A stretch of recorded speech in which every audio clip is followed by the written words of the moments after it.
Saudara-saudara yang dikasihi Tuhan, firman Tuhan yang kita akan baca dan yang kita akan renungkan terambil dari Roma pasal 12 ayat 9 sampai dengan ayat yang ke-21. Demikian firman Tuhan, hendaklah kasih itu jangan pura-pura, jauhilah yang jahat dan lakukanlah yang baik.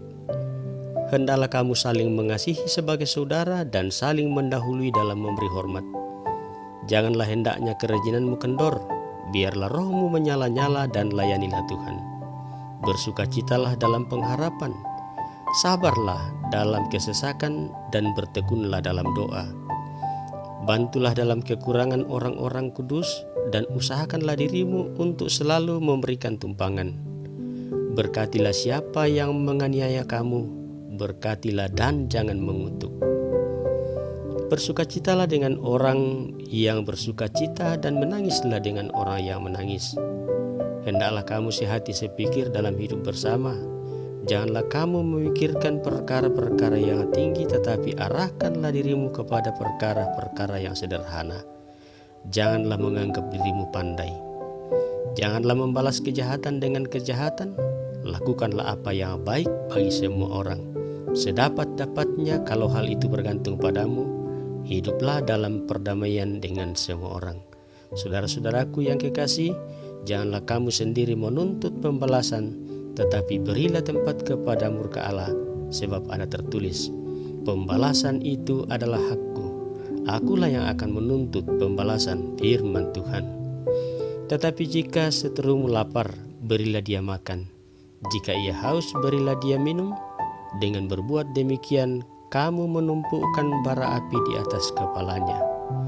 Janganlah kamu kalah terhadap kejahatan, tetapi kalahkanlah kejahatan dengan kebaikan. Terpuji Kristus, haleluya, amin. Saudara-saudara sekalian, ada beragam kejahatan berkembang seiring kemajuan zaman, baik kemajuan teknologi, ekonomi, politik, bahkan kehidupan sosial budaya tidak mau ketinggalan untuk menjadi tumpangan dan pesemaian bagi tumbuh kembangnya kejahatan itu. Lalu muncul pertanyaan untuk kita renungkan. Apakah dengan begitu kita harus berdiam diri saja? Atau cukup mengeluh dan tidak berbuat apa-apa? Atau apakah kita akan ikut larut dengan kejahatan itu? Firman Tuhan di pagi hari ini setidaknya memberikan dua penekanan untuk menjadi renungan kita dalam rangka menjadi penuntun dan akan menjadi sikap hidup kita dalam menghadapi dan merespon pertanyaan-pertanyaan sehubungan dengan kejahatan itu sendiri. Yang pertama, kita diajak untuk menjauhi kejahatan dan bahkan membencinya. Saudara-saudara, kemana kita pergi di dunia ini,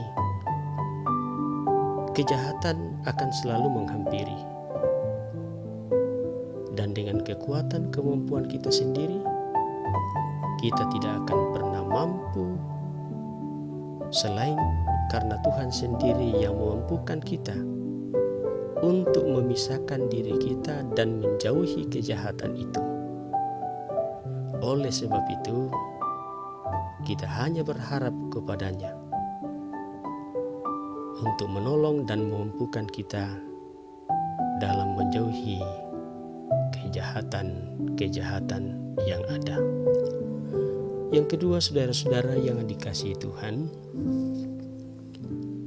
kita diajak untuk melakukan apa yang baik bagi semua orang.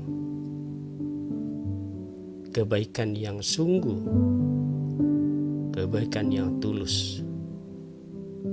Tidak membalas kejahatan dengan kejahatan. Sehati sepikir dalam hidup bersama.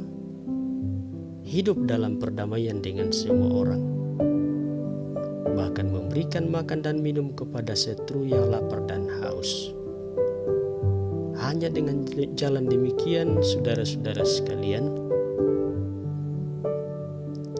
kuasa kejahatan akan menjauh di tengah-tengah kehidupan kita sehari-hari. Karena itu, kita mohon tuntunan dan kuasa Roh-Nya yang kudus untuk menolong kita bersama-sama. Kita berdoa. Terima kasih ya Tuhan, firman-Mu bagi kami di pagi ini. Peliharakan itu dalam kehidupan kami sehari-hari. Roh Tuhan menyertai kami dalam memperlakukannya. Di dalam nama Yesus kami sudah berdoa. Amin.